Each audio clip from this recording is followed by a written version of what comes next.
실무를 여러분들과 공부해 보도록 하겠습니다. 우리가 그동안 배운 걸 가지고선 입지에 대한 분석을 하는 게 이제 입지 분석 실무가 되겠습니다. 입지 분석 실무 배울 내용들을 보면 목차를 보면은 첫 번째 입지 분석의 이해, 두 번째 입지 분석 실무 프로세스, 상권 내 전체 매물 조사, 네 번째는 투자 금액과 비용 조사 및 비교, 다섯 번째는 점포 특성 조사, 여섯 번째는 입지 특성 조사, 일곱 번째는 경쟁점 조사를 하게 되겠죠. 경쟁 점포에 대한 조사. 여덟 번째는 입지 등급. 아홉 번째는 매출액 추정 및 사업 타당성 분석에 관한 것. 열 번째는 입지 권리 분석. 11번째는 입지 분석 보고서 작성. 12번째는 입지 확정 및 계약.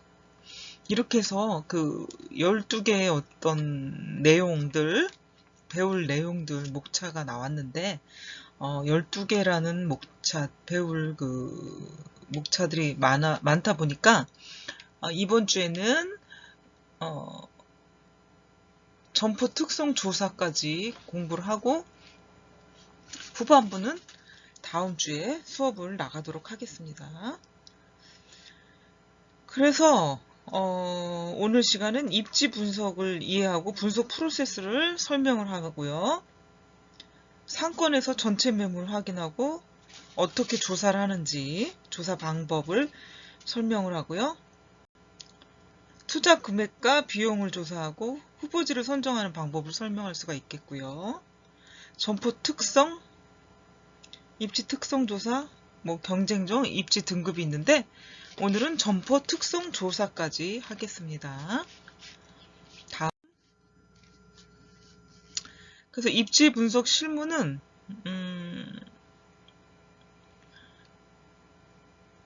어떤 것이 있는지 우리가 12개의 학습 내용, 목표를 배웠고요. 입지 분석의 이해를 보도록 하겠습니다. 우리가 그 전에 전 6장까지 배운 것들이 이제 상권 분석 과정과 방법, 그 다음에 어떤 사례들을 살펴보았는데요. 상권에 집중을 하면 숲을 보고요. 상권이라는 건 큰 어떤 전체적인 틀을 얘기하는 거고, 입지, 나무는 보지 못하는 어떤 실수를 범할 수가 있다는 거죠. 우를 범할 수 있다. 그 숲속은 광범위하죠. 그래서 어떤 나무들이 많아요. 그러니까 생육이 좋고 오래 살아남을 것 같은 나무를 찾는 것이 우리의 목표인데 그게 이제 입지라고 얘기를 할 수가 있겠죠. 나와 가장 잘 어울리는 입지를 찾아야 한다. 그것은 뭐냐면 가장 오래 살아남을 입지를 찾아야 된다는 얘기겠죠. 그래서 입지의 어떤 궁극적인 목적은 상권 내 주거 인구, 직장 인구, 유동 인구가 유입이 돼가지고 만드는 조건을 측정하는 게 이제 입지 분석이다라고 얘기할 수가 있겠어요. 입지 분석의 의미를 알아야 되겠죠. 입지 분석. 다양한 인구 유입으로 인해 가지고 추정을 할 수 있어. 어떤 거를 매출액을 추정할 수가 있고 사업 타당성 분석도 추정을 해볼 수가 있는 거죠. 예측을. 그래서 이것들이 어떤 게 인구 유입량이 중요한 변수가 된다. 변수 중에서 어떤 게 인구 유입량이 중요한 변수가 되겠다. 선택한 입지까지 소비자를 끌어들이는 어떤 유발할 수 있는 요인들이 있어야 되는데 그 유발하는 요인과 반대로 방해하는 요인들이 인구 유입에도 영향을 줄 수 있다는 거죠. 반대와 유발이라는 거는 유발은 더 많이 끌어들일 수가 있고요. 반대적인 요인, 방해하는 요인은 인구 유입을 반대로 끌어들이지 못하는 영향을 주기 때문에 두 가지 다 인구 유입에 영향을 준다라는 거죠.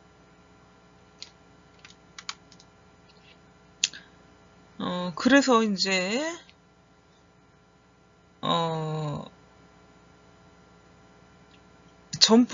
나의 점포와 경쟁 점포와의 그 차이를 분석을 하고 경쟁 우위를 만들 수가 있어야 됩니다. 경쟁 우위를 만들려면 전략과 전술을 수립해서 목표 매출액과 수익률을 달성할 수가 있어야 돼요.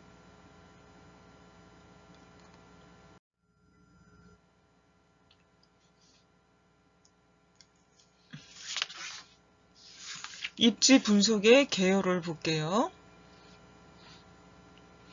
오프라인 및 온라인 점포 위치적 조건을 의미하는데 두 가지 입지 분석 방법론을 다 이용을 해야 돼요. 요즘에는. 그래서 온라인과 오프라인 입지 분석을 해야 된다. 오프라인 입지는 내적 요인과 외적 요인이 있고요. 그 외적 요인을 분석하기 위해서는 분석 대상 변수를 세부적으로 구분해 볼 필요가 있는데 지리적 특성과 기능적 특성 두 가지를 또 나눌 수가 있어요.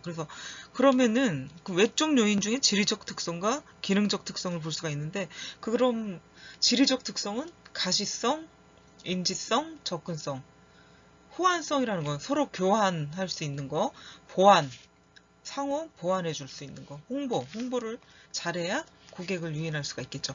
주차, 자동차 가지고 있는 고객들이 많다 보니까 주차 편의성 등에 영향을 주는 요인을 의미한다. 지리적 특성은 그렇게 알고 계시면 되겠고요. 기능적 특성은 뭡니까? 토지 용도, 집객성, 단절성을 의미합니다.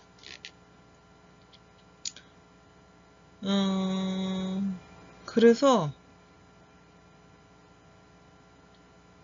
예를 들면 점포 위치, 점포와 지하철역과의 거리, 버스 정류장과의 거리, 차량 통행 방향, 유동인구의 어떤 통행 방향 등을 조사 분석하는 것을 말해 볼 수가 있겠죠.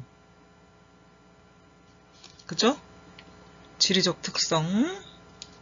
입지의 어떤 기능적 특성은 토지의 어떤 용도 쓰임새, 고객들의 모이는 집객성, 단절이 돼 있나 안 돼 있나 이거를 볼 수가 있다고 얘기를 했었죠. 다음으로는 입지 평가 방법이 있습니다. 크게 세 가지가 있어요. 정성적 평가법, 두 번째는 정량적 평가법, 세 번째는 소셜 분석이에요. 첫 번째 그 정성적 평가법은 주로 평가자의 지식, 경험을 토대로 평가를 하는 주관적인 평가법이고요. 정량적인 평가법은 빅데이터를 활용해서 도출되는 평가 방법, 가장 합리적이고 과학적인 방법이라고 할 수가 있겠고요. 이 세 번째 소셜 분석은 온라인상에서 취득한 비정형 데이터나 통계 데이터를 이용해서 입지를 평가해 볼 수가 있는 거죠. 그래서 이 세 가지 방법이 있는데 입지 평가뿐만 아니라 우리 공부하는 목적이 모든 평가는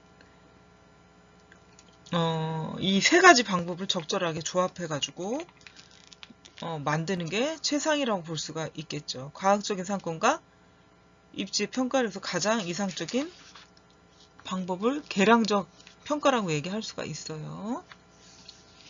그래서 평가를 종합해본다. 입지 분석, 종합 입지 등급 평가 사례, 소상공 시장진흥공단 상권정보 시스템에서 이 평가 종합해본 결과를 볼 수가 있는데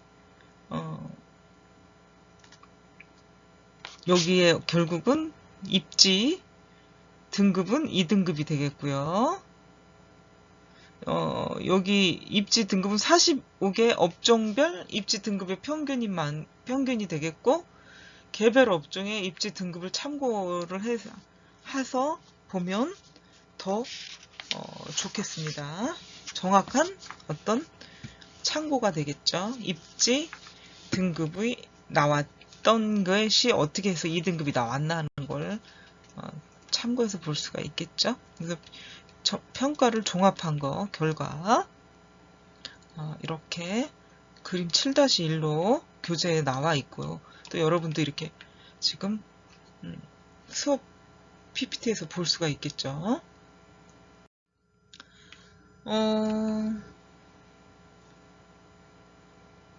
입지 분석 실무에서 두 번째 입지 분석 실무 프로세스를 보겠습니다. 이 표에서 보는 것처럼 10단계로 입지 분석을 진행해 볼 수가 있고요. 여러 앞에서 이루어진 상권 분석에서 최종 선택된 상권을 가지고 사업을 하게 될 입지를 선택하기 위해서 매물 조사를 시작하게 됩니다. 그래서 입지 분석 실무 프로세스 10단계라는 그 7-1 표가 있습니다. 교재에도 나와 있고. 그럼 첫 번째는 전체 매물 조사. 목표 임대차 조건표를 작성을 하고요. 상권 내 전체 임차 또는 매입 가능 점포 조사. 온라인 정보원, 오프라인 정보원을 활용해 볼 수가 있겠고요. 두 번째는 투자 금액 및 비용 비교를 해볼 수가 있습니다. 권리금이나 보증금, 임차료, 관리비 등 비용 항목을 비교해 볼 수가 있고, 후보 입지 3개에서 5개로 정리해 볼 수가 있습니다. 세 번째는 점포 특성인데, 세 번째 점포 특성 안에 점포 조건과 시설 조건이 들어가 있습니다. 그럼 점포 특성의 점포 조건은 어떤 게 있나 보도록 하면, 점포 조건, 면적, 형태, 간판, 임차 조건으로서는 시설 조건, 업종 구성, 주차장 현황, 운영 현황, 점포 이용, 인구 특성, 업종 구성이 있고요. 점포 이력 확인을 해볼 수가 있습니다. 점포 조건에서. 시설 조건을 보자 하면은 건물 내 외부에 하자 여부, 하자 발생 가능성이 있나 없나를 시설 조건으로 볼 수가 있겠고요. 전기 용량, 도시가스, 상하수도, 공조시설, 화장실 등을 살펴볼 수가 있겠습니다. 네 번째는 입지 특성, 지리적 특성과 기능적 특성이 있습니다. 지리적 특성에서는 가시성, 인지성, 접근성, 호환성, 보안성, 홍보성, 주차 편의성, 입지 특성의 두 가지를 기능적과 지리적 특성을 배웠는데, 지금 이 표에도 다시 한번 나오죠. 기능적 특성은 토지 용도, 집객성, 단절성. 다섯 번째 경쟁 분석, 경쟁점의 어떤 특성을 분석을 해볼 수가 있겠죠. 여섯 번째는 입지 등급입니다. 종합 등급, 업종별 등급, 목표 고객, 이렇게 내용은 이런 내용으로 입지 등급을 매길 수가 있고요. 매출액 추정 및 사업 타당성 분석에서는 매출액 추정 및 사업 타당성 분석을 해볼 수가 있습니다. 권리 분석, 소유권 및 권리관계 등을 분석해 볼 수가 있는데, 어떤 서류를 가지고 하느냐. 등기부 등본, 도시계획 확인원, 건축물 대장. 도시계획 확인원에는 이제 개발계획이나 뭐 어떤 것들이 표시가 되어 있고요. 건축물 등기부 등본은 권리관계, 건축물 대장은 건축 인허가 사항이나 뭐 지역 지구에 대한 표시들이 나왔겠죠. 그 다음에 건물주 인적 특성, 도시계획 확인원이죠. 그게 참. 입지 분석 보고서를 보도록 하면은 9번째. 후보 입지를 비교 분석한 보고서로 작성을 하는 거죠. 비교 분석한 결과를 보고서로 작성하는 거. 이게 이제 입지 분석 보고서가 되겠고요. 10번째, 마지막, 입지 확정 및 계약. 이 보고서를 보고 결과를 판단해야 되겠죠. 임대차 계약 또는 매입을 할 건지 어떻게 할 건지를 보고서를 보고 최종 결정을 내리게 됩니다. 그래서 첫 번째부터 10번째까지 입지 분석 실무 프로세스 10단계가 있고 여러분들과 다시 공부를 해보았고요. 다음으로는 상권 내 전체 매물조사 한번 보겠습니다. 세 번째, 입지 분석 실무에서 세 번째 상권 내 전체 매물조사. 첫 번째는 목표 임대차 조건 정리를 해볼 필요가 있는데 이 상권 내에서 권리금, 보증금, 임차료, 관리비, 기타 비용 등에 대한 목표 금액을 설정해 볼 수가 있습니다. 그래서 목표 임대차 조건표가 있어요. 목표 임대차 조건표. 그래서 점포 특성을 보면 업종 업태, 목표 고객, 영업시간. 그래서 업종 업태를 보고요. 목표 고객, 영업시간. 희망지역, 범계 3번 수원역. 희망 층수는 2층, 규모는 99평방미터, 한 30평 정도 되겠죠. 권리금 5천만원 이하. 구분해봤을 때 임차 보증금은 5천만원 이하, 월 임차료 200만원 이하. 한 달에 한 번씩 내는 그 임차료는 부가세 별도로 지불을 해야 합니다. 월 관리비는 5천만원 이하가 되겠고요. 5천원 이하. 기타 비용은 월 10만원 이하. 월 예상 매출액은 도입기는 3천만원, 성장기는 4천만원, 성숙기에는 5천만원. 이렇게 임대차 조건표를 작성해 보았죠.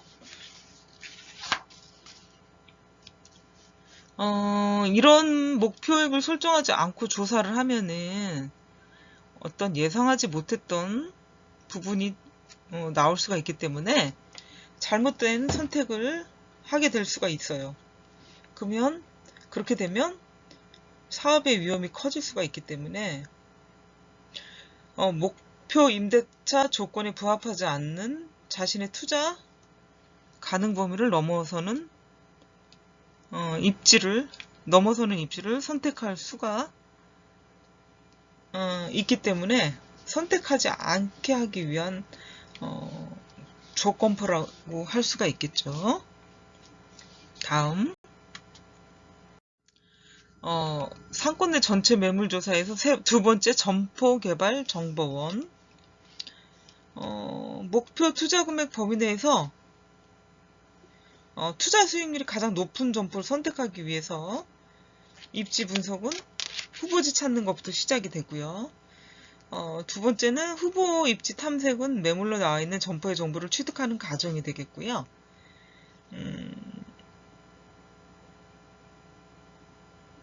기존의 점포 운영자가 사업을 지속하기 어려운 경우, 특별한 사정이 발생해서 점포를 부동산 중개업소 등에 중개에 의뢰하고 중개업소는 다른 임차인을 찾게 되면서 후보 점포가 매물로 나오게 됩니다.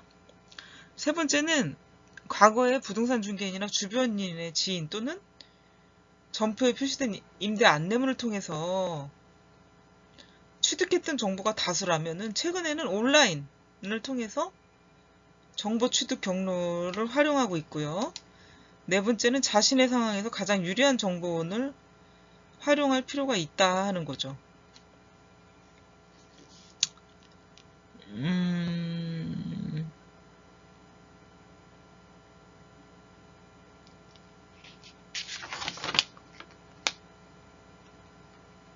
그리고 부동산 중개 수수료를 절약하게 된다. 그리고 부동산 중개 수수료 업소들의 인으로 착복할지 모르는 바닥 권리금 등의 피해를 줄일 수가 있습니다. 그래서 오프라인과 온라인 상에서 어떤 것이 유리한지를 생각해서 계약을 임대차 계약을 체결해 볼 수가 있겠죠. 오프라인 부동산 중개업소, 상가 분양사무소, 창업 컨설팅 기업, 지역생활 정보지 등을 통해서 계약을 해볼 수가 있고요. 온라인 웹상에서는 부동산 프랜차이즈 포털 사이트, 점포개발 컨설팅 사이트, 점포중개 사이트, 네이버 부동산 사이트 등이 있고요. 온라인 웹이 아니고 이거는 앱이에요. 앱. 네이버 부동산, 부동산 뱅크, 부동산 114, 부동산 서브, 점포나라, 네모, 부동산 플래닛 등이 있습니다. 그래서 후보 점포 개발 사례가 나와 있고요. 상가중개 전문 애플리케이션 네모라고 있는데 이런 것들을 활용해서 중개 아니면 계약을 체결할 수가 있죠. 그리고 부동산 중개 사이트 네이버 부동산에 들어가 볼 수가 있겠죠. 네이버 부동산에 들어가서 여러분들이 중개 물건을 찾아서 계약을 체결할 수가 있겠죠. 네이버가 가장 요즘은 많이 검색을 한다 라고 저는 알고 있는데 여러분은 어떠신지 모르겠어요. 뭐 구글 그러니까 뭐 검색 사이트가 많다 보니까 뭐 여러 군데서 찾아볼 수도 있지만 네이버가 가장 요즘에는 신뢰성이 있지 않나 하는 생각이 듭니다. 또한 부동산 중개 사이트 네이버 부동산에서 볼 수가 있어요. 이런 내용들을 어디 매물이 나와 있나. 그리고 창업 컨설팅 기업의 점포 중개 사례, 주류 창업, 한신포차, 뭐 이렇게 프리미엄 매물 해가지고 이렇게 나왔죠. 커피숍도 나와 있고. 그리고 창업 컨설팅 기업의 점포 중개 사례에서 두 번째는 특수상권이죠. 특수상권. 핫플레이스, 뭐 역세권의 매물을 보러 간다. 그 다음 대학상권, 뭐 특수상권이라고 얘기할 수가 있겠죠. 이런 KS 창업원에서 제공하는 홈페이지에 가서 중개 사례를 볼 수가 있고요. 여기는 한국 창업연구소 중개 사례 볼 수가 있습니다. 여러분들하고 함께 그림으로. 입지 분석 실무의 그 네 번째 투자 금액과 비용 조사 및 비교. 다양한 오프라인, 온라인에서 이제 점포 개발 정보를 수집을 해가지고 매물 대상을 찾고 점포 개요, 임대차 조건을 정리해 볼 필요가 있죠. 저사표에는 주소와 위치, 점포 주소와 위치, 임대차 조건, 현재 아니면 직전 점포 운영 현황 등을 기입을 해야 되고요. 각 점포별로 조사한 정보를 비교해서 3개에서 5개의 어떤 후보 점포를 선별하는 작업을 해야 됩니다. 매물 정보는 같은 양식을 이용해서 투자 금액과 비용을 비교해 볼 필요가 있고요. 상권 내에서 모든 임차 가능 물건에 대한 권리금부터 관리비까지 정확하게 조사를 해서 목표 임대차 조건표와 비교를 해서 자신의 창업에 적합하다고 생각되면 후보 점포를 선별할 수가 있습니다. 그러니까 투자 금액과 비용 조사 및 비교를 해볼 필요가 있는 거죠. 적당한 입지는 경기도 안양시 호계동, 두 번째는 B입지, A 입지는 경기도 안양시 호계동, B 입지는 경기도 안양시 동안구 범계동, C 입지는 안양시 동안구 호계동 10-2번지, 100-2번지 뭐 이렇게 되겠죠. A, B, C 입지를 선정해 볼 수가 있어요. 그래서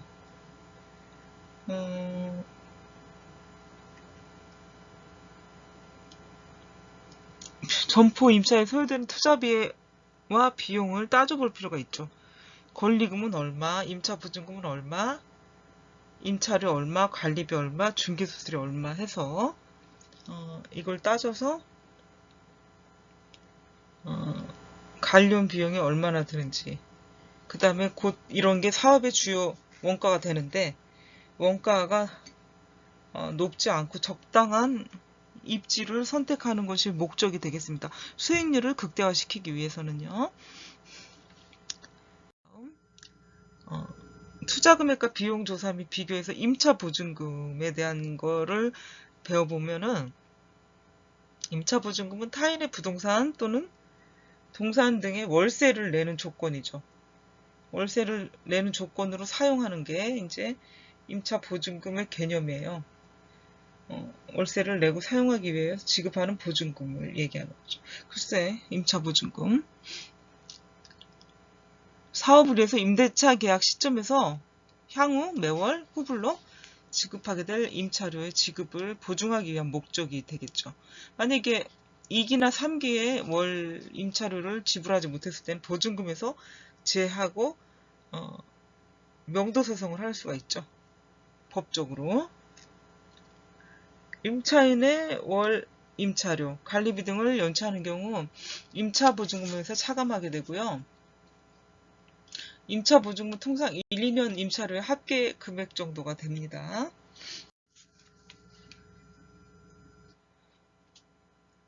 당사자의 일방이 상대방에 대해서 어떤 물건의 사용 수익을 허용하고 상대방이 이에 대해서 대가를 지불할 것을 약정하는 것에 의해서 성립된 일반적인 임대차를 하고 그 임대차에 의해서 임차인이 임대인에게 지급하는 대가의 총칭을 임차료라고 합니다. 임차료는 통상 한 달에 한 번씩 지불하는 것이 되겠고요. 월 임차료라는 표현을 씁니다. 임차료는 임대인 입장에서 보면은 월 임대료가 됩니다. 계약을 하고 나서 1개월 이후부터 임차인이 임대인에게 지불하게 되는 점포 사용 대가고요. 외식업자의 경우는 식재료비와 인건비 다음으로 큰 비중을 차지한다고 볼 수 있겠습니다. 그래서 우리가 그 월 임대료 때문에 사업을 더 이상 못하겠다. 너무 올라서. 뭐 인건비도 비싸지만 임대료도 만만치가 않죠. 상권이 어디에 있느냐에 따라 임대료가 결정이 나요. 그래서 그 임대료만큼 유입 인구나 매출액이 발생하지 못한다면은 임대료를 감당하지 못하게 되는 것이죠. 외식업의 경우 월 임차료는 3일분의 매출액을 초과하지 말 것을 권장한다. 월 매출액이 10%를 초과하지 않는 데서 점포를 임차해야 된다.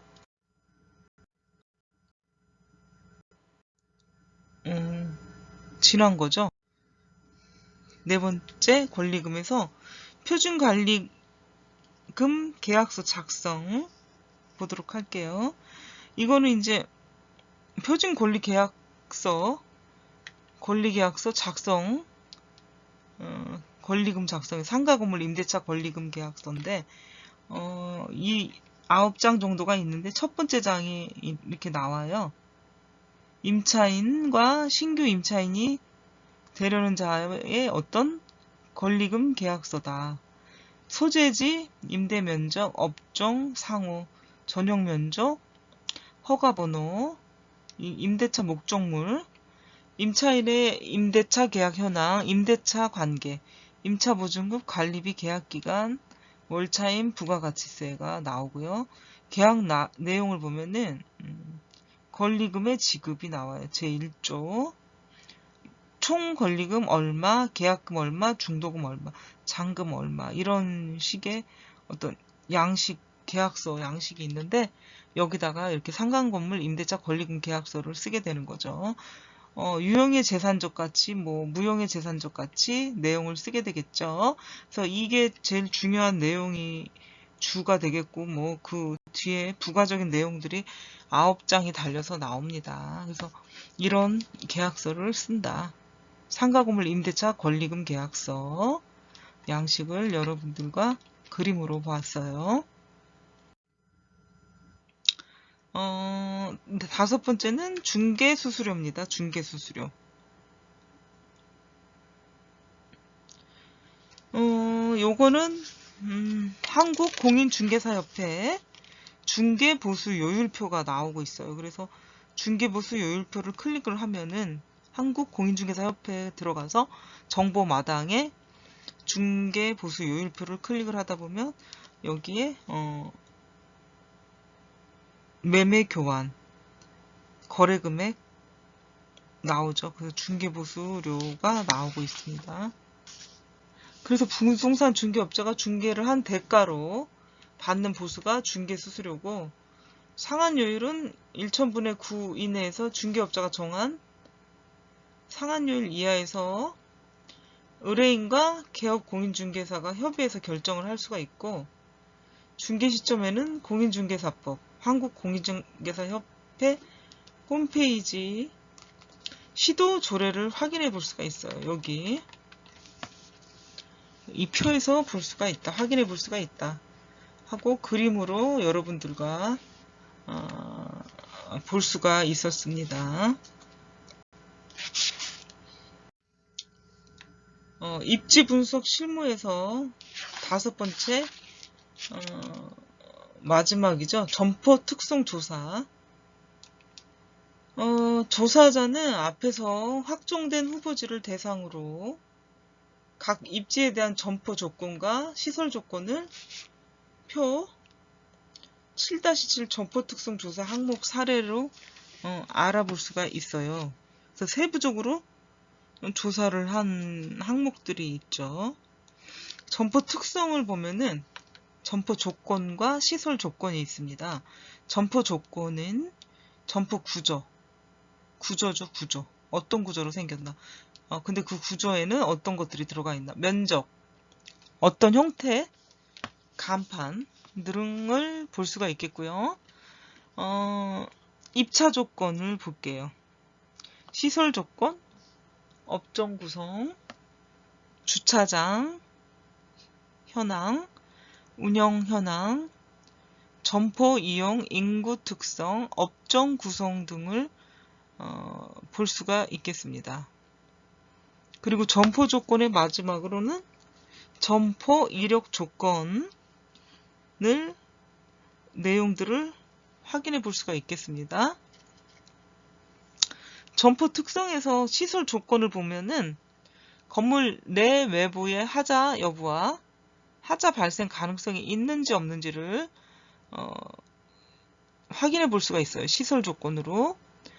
또한 그 시설이라는 건 뭡니까? 설비, 그 다음에 뭐 계단, 뭐 상하수도, 도시가스 다 포함이 되는 건데, 시설에서 전기 용량이 캐파가 얼마나 되나, 용량이 얼마나 되나, 도시가스가 잘 들어오고 있나, 상하수도 시설은 제대로 돼 있나, 공조시설이 제대로 돼 있나, 화장실 등이 제대로 만들어져서 사용이 되고 있나, 뭐 이런 것들을 조사하는 게 시설 조건이라고 볼 수가 있겠죠. 그래서 점포 특성에서 두 가지를 우리가 조사를 해야 되는데, 점포 조건과 시설 조건을 조사해 볼 수가 있고, 그 내용들을 구체적으로 살펴보았습니다. 여러분들과 표로 보았죠. 어떤 조건들이 있는지 다 있는데, 우리가 앞에서 하다 만 것이 있는데, 이게 뭡니까? 후보 입지에 대한 점포 조건 비교표. 후보 입지에 대한 점포 조건 비교표를 한번 볼게요. 건물 면적 40평, A 입지, B 입지, C 입지 세 가지 입지로 항목들을 나눠서 비교를 해볼게요. 40평, B 입지는 60평, C 입지는 40평이 되겠죠. 층수는 A 입지는 2층, B 입지도 2층, C 입지는 1층. 점포 모양은 A 입지는 사각, B 입지는 직사각, C 입지도 직사각이 되겠고요. 건물 노후도는 상, B 입지는 중, C 입지 중입니다. 출입구 위치를 보도록 하겠습니다. 출입구 위치, A 입지는 건물 후면, B 입지는 건물 후면, C 입지는 건물 전면이 되겠습니다.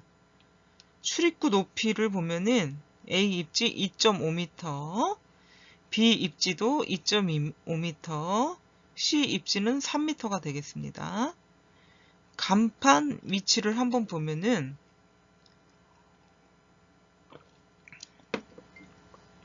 대로변과 주도로가 되겠고요. 분수대 광장, 분수대 광장, 그 다음에 C 입지는 도로면, 간판 길이를 한번 보겠습니다. 25m A 입지는, B 입지 20m, C 입지는 7m가 되겠습니다. 다음은 돌출 간판이 되겠는데 A 입지는 2개가 있고 B 입지는 1개, C 입지도 1개가 되겠습니다. 건물면 돌출 정도는 A 입지는 평행, B 입지도 평행, C 입지도 평행이죠. 건물면 돌출 정도 받고 창문 유무를 보겠습니다. A 입지는 전면, B 입지도 전면, C 입지도 전면이 되겠고요. 외관 길이를 한번 보도록 하겠습니다. 외관 길이, A 입지는 25m, B 입지는 20m, C 입지는 7m가 되겠습니다. 건물의 업종 구성, 3층은 A 입지 주점, B 입지 호프, C 입지 호프입니다. 그 다음에 2층에는 A 입지가 후보지, B 입지 후보지, C 입지는 커피점을 하고요. 1층에 A 입지는 부동산을 하고요. B 입지는 화장품을 하고, C 입지는 후보지입니다.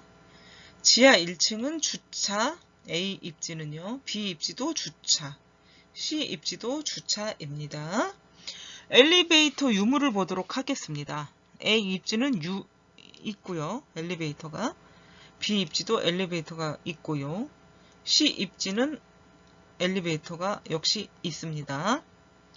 계단 유입 유무, A 입지는 계단 유입이 있습니다. B 입지도 있고요. C 입지는 없습니다. 계단 넓이 경사도를 보겠습니다. A 입지는 1.5m 중간이 되겠고요. B 입지도 1.5m 중간이 되겠고, C 입지는 없습니다.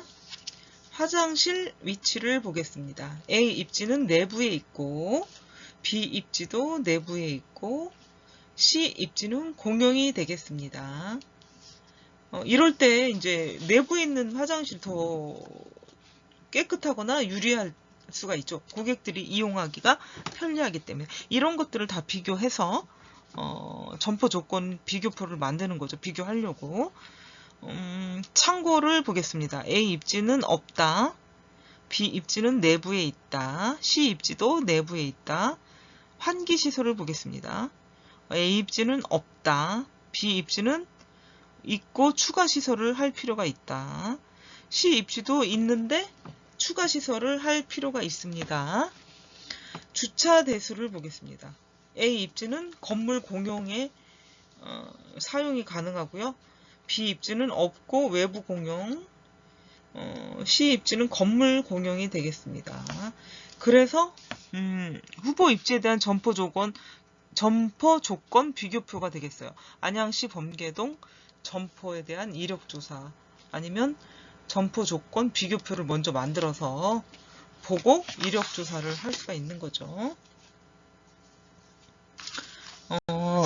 다음은 점포 조건에서 아까 우리가 봤던 점포 이력조사 사례 첫 번째와 시장 분석, 점포 이력조사 사례 두 번째를 여러분들과 표로 봤고요. 시설 조건을 보도록 하겠습니다.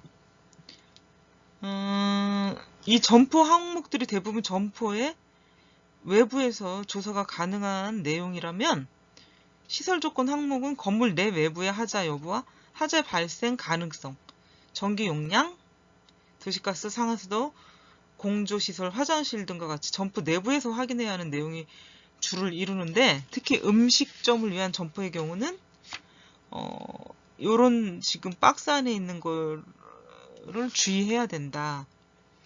음식업의 경우는 전기를 많이 사용하는 업종이라면 기본적으로 전기 사용량에 대해서 계약 전략을 확인해 봐야 된다. 부족할 수가 있기 때문에 계약 전략으로 전기 용량이 부족하면 정기 승합을 해야 되고 한국전력공사 고객센터에 가서 확인을 합니다. 도시가스의 경우도 비용적으로는 저렴한데 많이 사용하고 있어요. 근데 건물 내부까지 연결되지 않았다면 300에서 500만 원가량의 비용이 발생을 하게 돼요. 그러니까 도시가스가 반드시 돼 있으면 좋겠죠. 또한 상하수도 설치가 되어 있지 않다면 추가적인 비용이 발생을 해서 사전에 충분히 설치 비용에 대한 확인을 할 필요가 있으니까 건물주와 상의를 해야 됩니다. 그리고 화장실 정화조 용량도 확인을 해봐야 되는데 건물 전체 용량 확인해보고 자신이 창업하려는 업종이 가능한지 알아보고 건축물 대장과 구청 위생과에서 확인이 가능합니다.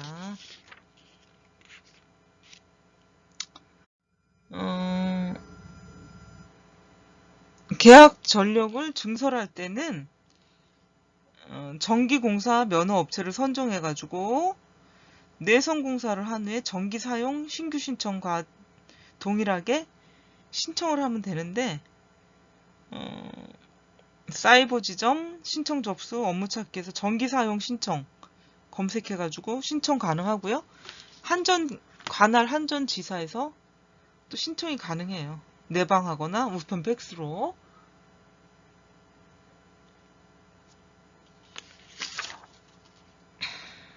그리고 계약 전력을 변경한 후 1년 이내는 특별한 사정이 없는 한 계약 전력을 감소시킬 수가 없습니다. 그래서